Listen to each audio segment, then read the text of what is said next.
Before we get into this podcast episode, I want to thank everyone who's checked in on me during these times of COVID 19. And I want to just encourage you to take care of yourselves as best you can. I am doing what I can to remain consistent with something positive for positive people. Good news is that a lot of people are at a place where they're able to sit down. I was able to lock in some interviews that I hadn't been able to get done before. Unfortunate circumstances, of course, but we're doing what we can and making do with the resources that we have available to us in order to continue to progress forward. I want to offer my condolences to anyone who's lost someone, not just to COVID 19, but during this time, especially because we can't travel to loved ones that we were unable to just send off or attend any sort of arrangements. So I want to just make sure to hold space for those people.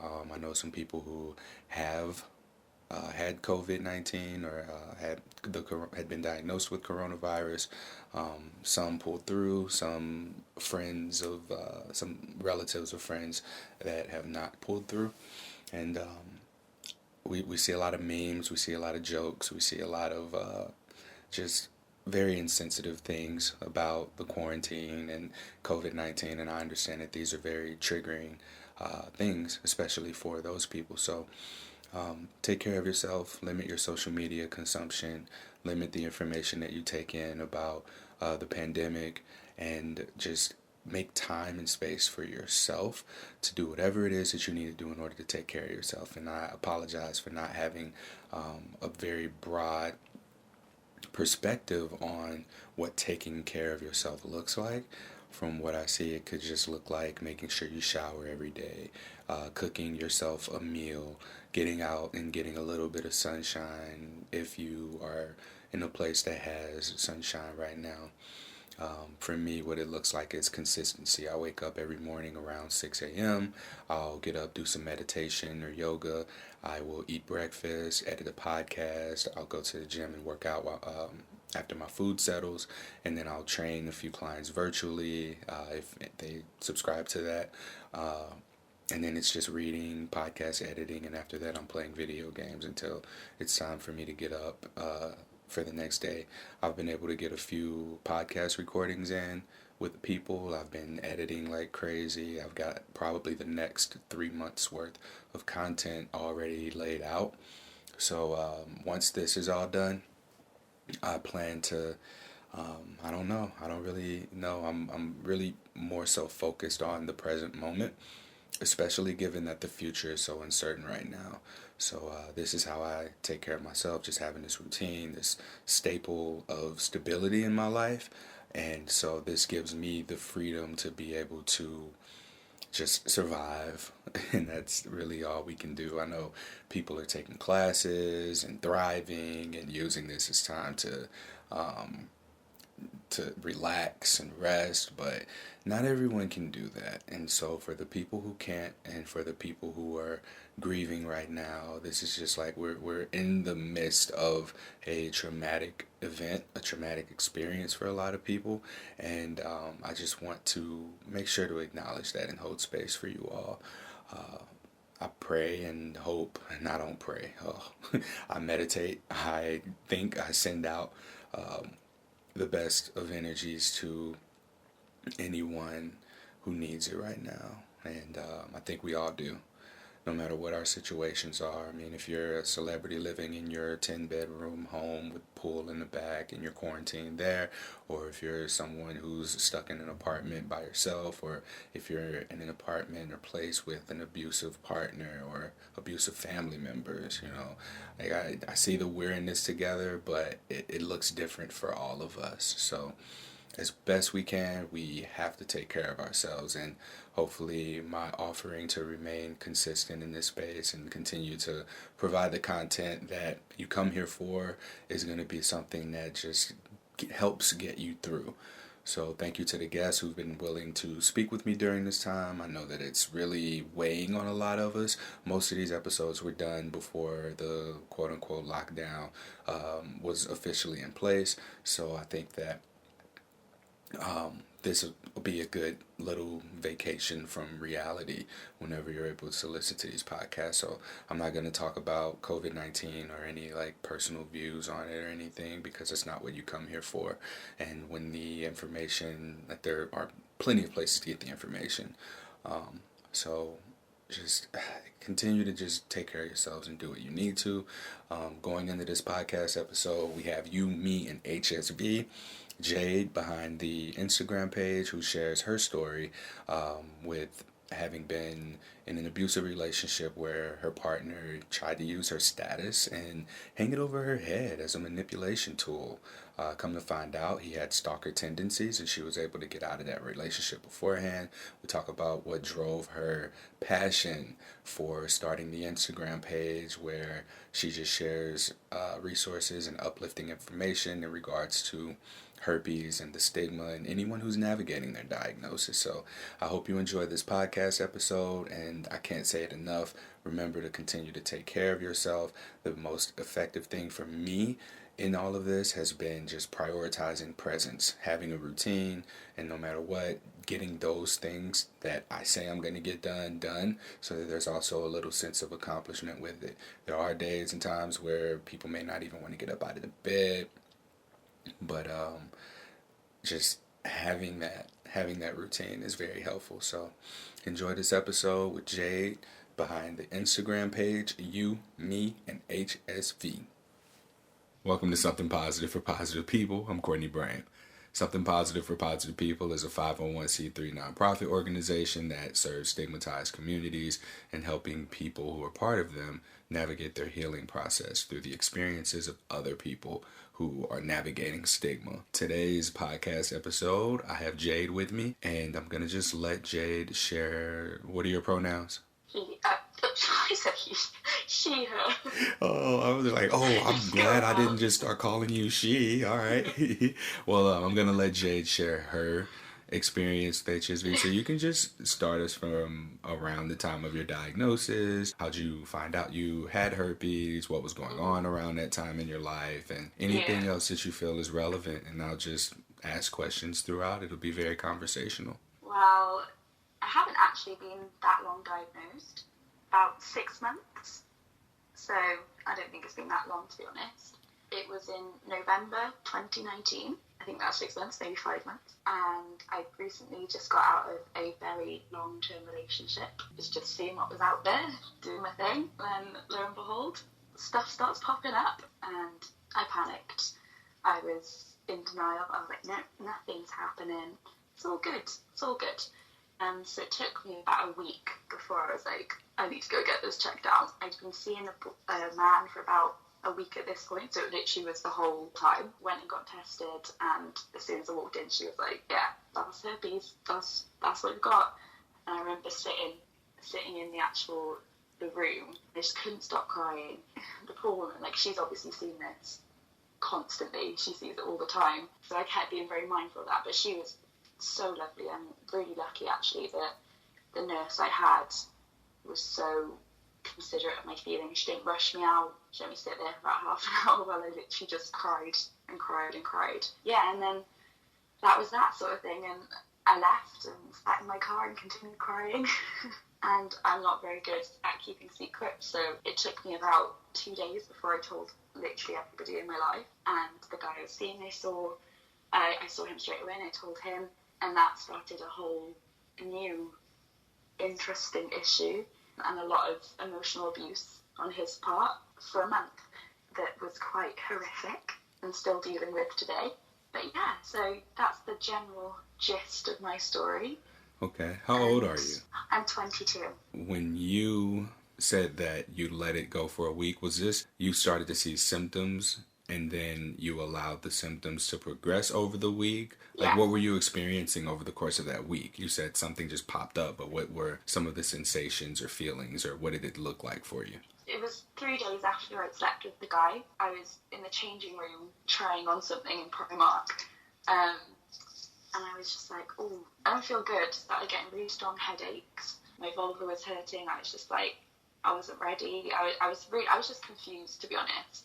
And I remember 2 days then after that went by, I need to see what's going on, like maybe I've got like a UTI or a yeast infection or something like that. So I had a look, and I saw some lumps, and I remember I sent pictures to my friend, and I was like, does this look like an ingrown hair? And I was trying to convince myself that it was an ingrown hair, it was an ingrown hair, it was an ingrown hair, and it didn't go. And I remember it was a Sunday, so I got tested on the Monday, and I was in the cinema with my mum, and I remember sitting in the cinema, I was in agony. Like, I could hardly, like, sit there.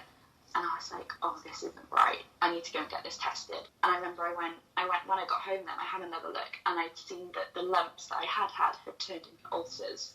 As soon as I looked at that, I was like, I know that's not an ingrown hair now. Like, I was like, I know what that is.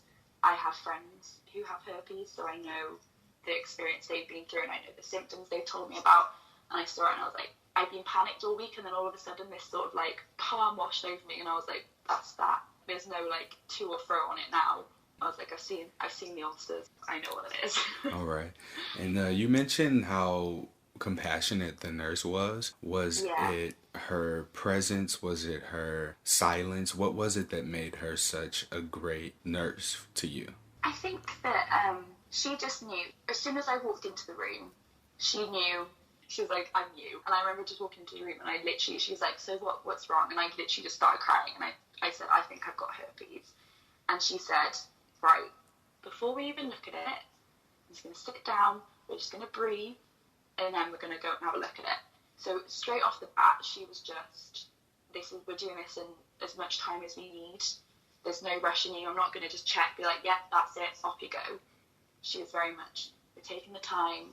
And when I calmed down a bit, she did the checks and everything, and she said, I know this is going to break your heart, it is herpes. And she's like, now, do not freak out, we will talk about this in a minute, and we will talk it all through. And I sat with her for half an hour, I was crying, she was talking me through everything, and I was saying to her, oh, but now what about the future, what about finding someone? And literally said to me, she just said, you now have an inbuilt bullshit repellent, because anybody who cares about this is not worth your time. And I've literally kept that in my mind throughout this process, because it's so true. I like that the nurse called it a bullshit repellent, because that's what it is. Many people express that it does the same thing for them. It frustrates me to see people misuse it. I see people post that some guy won't leave them alone, so they try and just tell him, well, I have herpes, and then the guy still won't leave them alone, and they're like, look at this, he won't go away, even though I told him I have herpes. And there's some psychological stuff about that we've discussed on a prior episode, but very pro, yes, this is a bullshit detector, because it really is. I mean, if someone's intention with you is to have sex right away and just have sex and maybe never talk to you again, then you have this as a focal point of discussion. So now you've got to talk about the fact that this is something permanent. It puts you in a state of vulnerability to receiving it as well, so that now you have to have these discussions. So if you're someone who's uncomfortable talking about your sexual health, and if you're someone who isn't looking to have any sort of a long-term commitment with a person, then this is something that you're likely gonna, just not want to be a part of. And you're not going to be able to be consistent with whatever game you've been running on somebody. If you're telling them, I want to be with you, I'm serious, come on, let's have sex, and then you say you have herpes, you make the kind of person who is not actually serious about that just disappear. And has that been your experience? I mean, it's only been 6 months. To be honest, I've had quite good experiences in telling people. Only one person I've told has been, I don't even want to say standoffish, because I don't even think they have been. They just didn't want to risk it. And everyone can have their own opinion on that. I'm never going to be forcing somebody into something they don't feel comfortable with. But in the majority, I found a lot of people are a lot more understanding than I'd ever usually give them credit for. And it's actually been me rather than the other person who's decided I don't feel ready. And when I first got diagnosed, it wasn't something I thought would be the case. I thought it would be me begging someone to be with me and them saying, oh, no, stay away. And it's literally been them being like, this is fine. And I'm like, actually, I don't think I want to put you at that risk yet. I'm not in that place. You mentioned having friends who are also positive. How did you find out that they were positive? So one of my bestest, closest friends since I was literally about 3, she actually got diagnosed when we were 19. And she's always been very open with me about that from the start. She's not that open with a lot of people, but I've always known. So I was always made aware of that.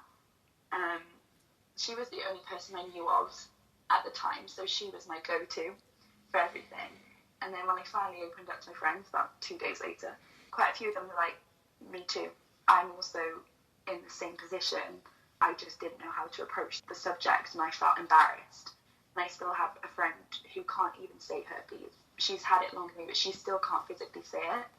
And that's really sad to me, because it's nothing to do with anything. It's not a big deal. Like, she's not having outbreaks all the time, but it's the stigma that is just destroying her, and it's horrible to watch, which is half the reason I started doing my Instagram, because not just for me, but my friends as well, how much this stigma can just destroy somebody. Mm-hmm. And while we're on this subject, I was going to wait until later when it came up, but yeah, your Instagram page is You, Me, and HSV. Yeah. Is this situation something that inspired you to create the page? Yeah, I don't know why, but maybe it was timing, maybe it was just when it happened, but I managed to be okay with my diagnosis pretty quickly.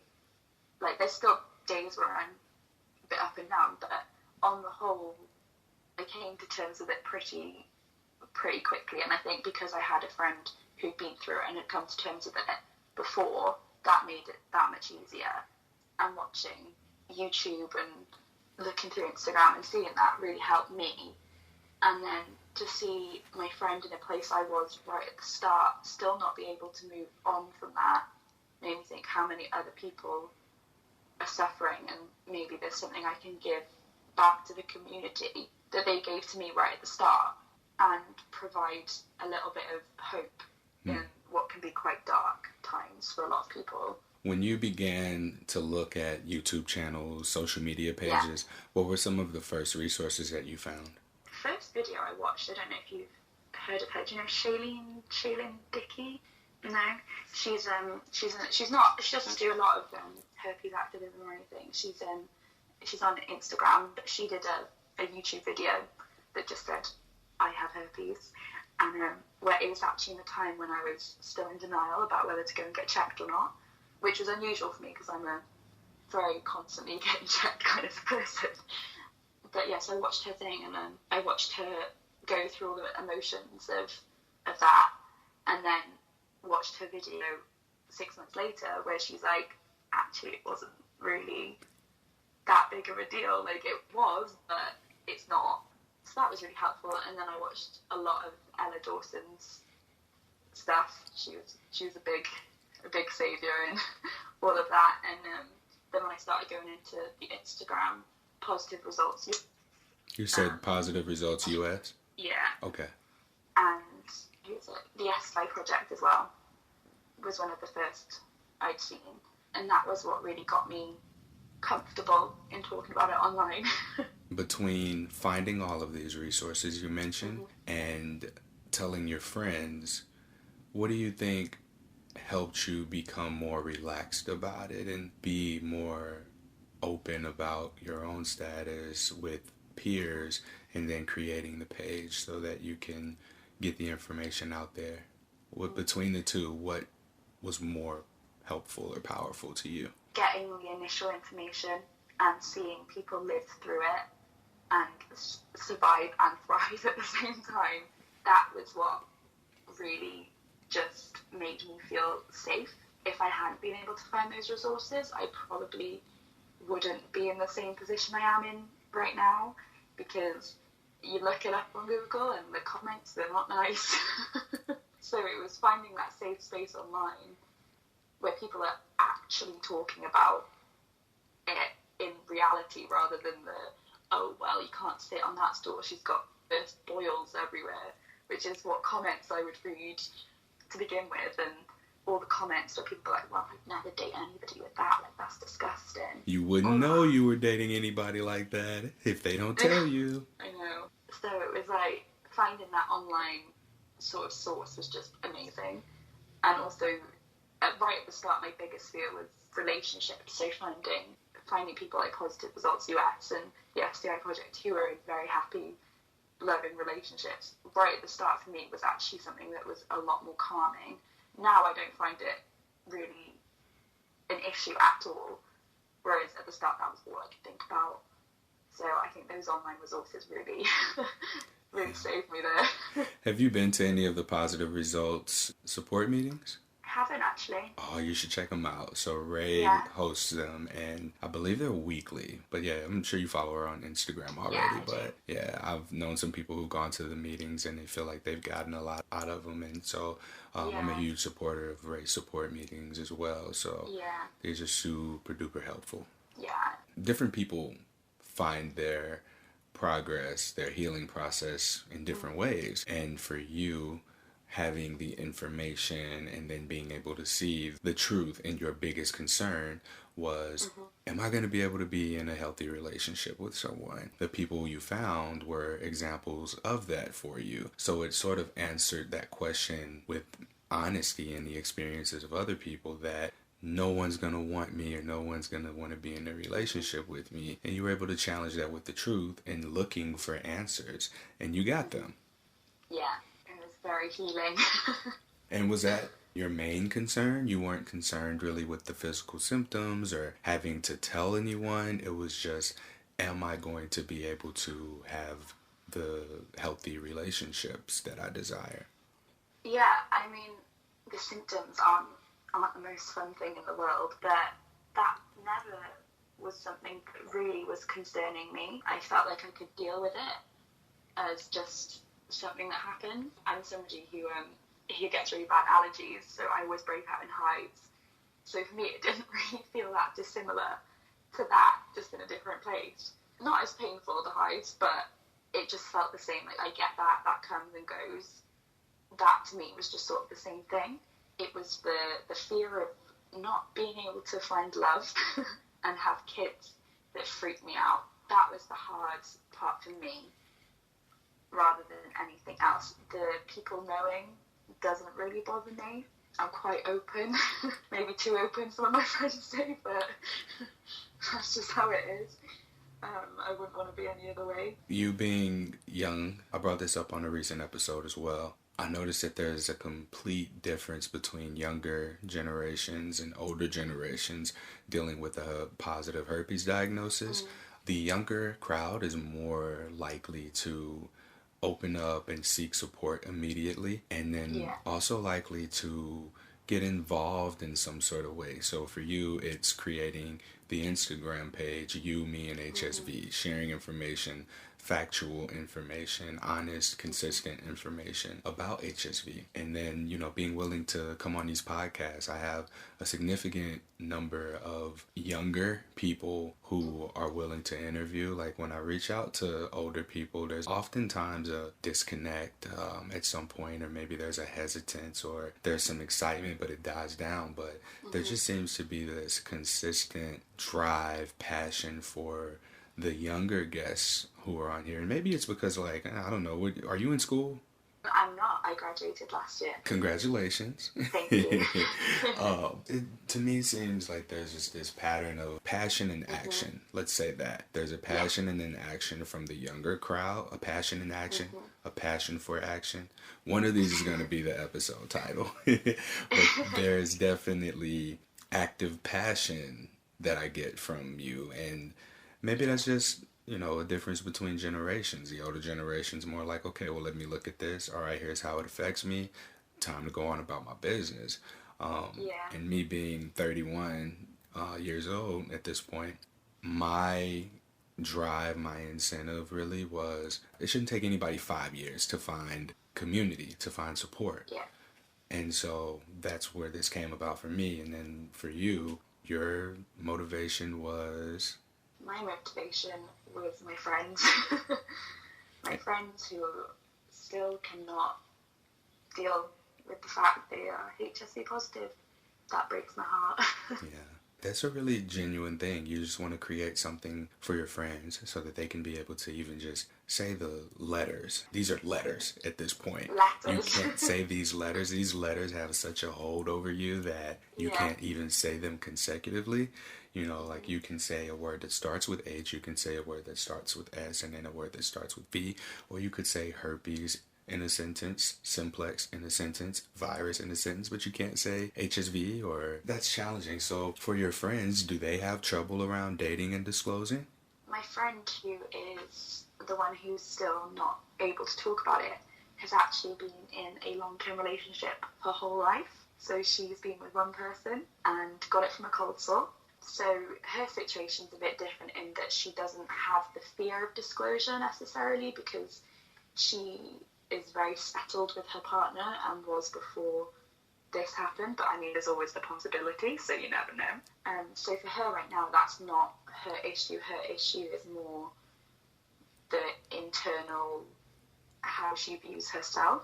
And then my other friend, who's been HSV positive for many years now, she doesn't struggle necessarily with disclosure. I think it's more with her partners. She's okay with that. She struggles more with letting people around her know. So that even her mum still doesn't know. Most of her friends don't know. She's very private on that front. And I think for her, that is the fear of judgment from them. Whereas when she's disclosing to potential partners, she doesn't have the same fear. So I think that's just stigma in itself. Yeah. So it is hard. Earlier you mentioned that you were in an abusive relationship on your partner's end. Does that mean you were abusing them, or? Oh, no. All right, I hadn't heard it that way before, so I wanted to make sure to clarify. No, I was, no, so just to clarify that situation, I just came out of a relationship that wasn't at all abusive. It was a very loving relationship, but unfortunately he had to move back to the other side of the world, so that's always a little bit of a difficult one. And then I started dating a man. It was only ever meant to be casual. He's the one that I'm pretty sure I contracted HSV from, timing-wise, but you never really know. I was very scared and very vulnerable, and he very much capitalised on that situation. I stayed with him out of fear of, like I said, never finding anybody, never having anybody accept me. And then he started getting very intense very quickly. There was a lot of love bombing and sort of like, you are like the most amazing human, and then he would undercut it with, but you're disgusting, stuff like that. So it was very like that. And then got to the point where I was like, no, I can't, I'm better than this. So I took myself out of the situation, I ended it. He got very, very angry. He was punching walls, telling me nobody would ever love me because I was so disgusting and because I had herpes and I was just a disgusting slut. All the lovely things you can say to somebody. And I thought that would be the end of it. But then came 3-4 months of him messaging me. Even when blocked, he'd get new numbers, he'd message my friends, he'd tell people my personal details, he'd tell people my personal health information. He even sent a memory stick to my house with just a picture of his face on it when the memory stick was in. Yeah, he was very manipulative, using threats of suicide if I didn't come back. So it was a very hard sort of 5 months, which has been the majority of my herpes experience. I wasn't with him for those 5 months. There was 3-4 months where he has been just doing that, and it took me threatening the police multiple times for him to finally back off. And so far, I haven't had anything for the last month. So This is where we get into the BS detector here. So, excuse me if you said this already. Were you two together prior to your diagnosis, or was this someone you disclosed to? Oh. No, this was somebody that I was with before, only a couple of weeks, about a week and a half before my diagnosis. So I slept with him after a first date. 3 days later, I started displaying symptoms. I'm pretty sure it's where I got it from, but you know, it's one of those tricky things. So this is a way that he used it to capitalize, so to speak, on you. He just would, when he called you disgusting, or when he called you a slut, he was referring to because you have herpes. Jade is Yeah. a slut and disgusting because she has herpes. So Yeah. he's sort of using this as a way to show you no one's going to love you but me, so you better cherish me and you'd better never leave me, right? Yeah. But Yeah. then when you had the confidence to be like, no, this isn't how this relationship's going to go, he revealed himself. He revealed who he really was.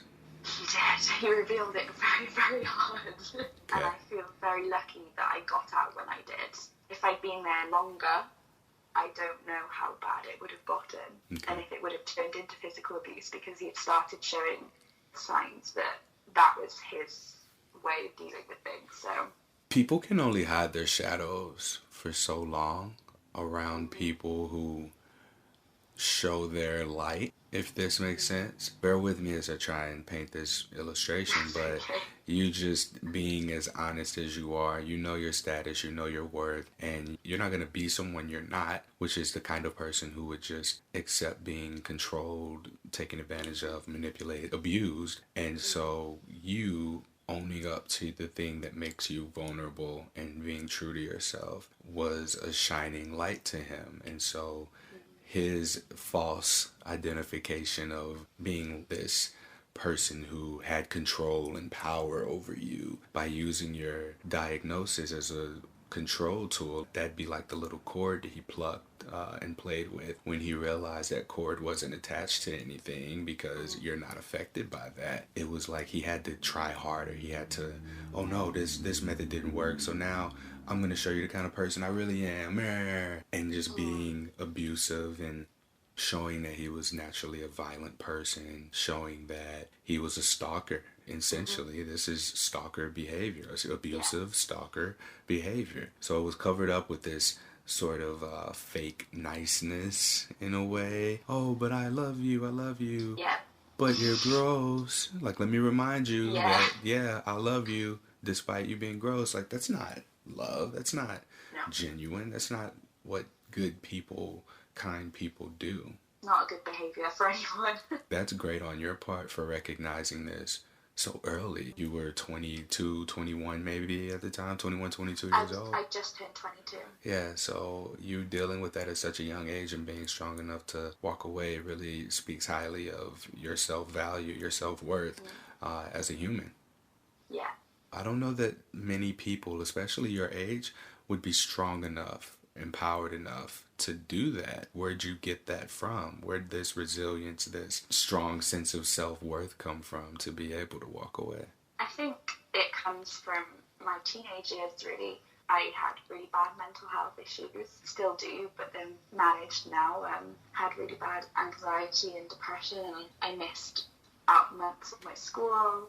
I saw myself get to some real low points, and I think within that time there was people who came in and out of my life that again sort of saw the vulnerable and tried to twist it to their narrative and try and take advantage of you in a time when you need them to love you and cherish you and think about how you're feeling. I learned at quite a young age that there are people out there who will see the weak and want to use that to control you. And I made a promise to myself when I was 17 that I was never going to let anybody control me, and I was never going to let anybody tell me what I should and shouldn't do. And I knew from how dark times with my mental health got that the only person in control of me is me, and nobody else gets a say.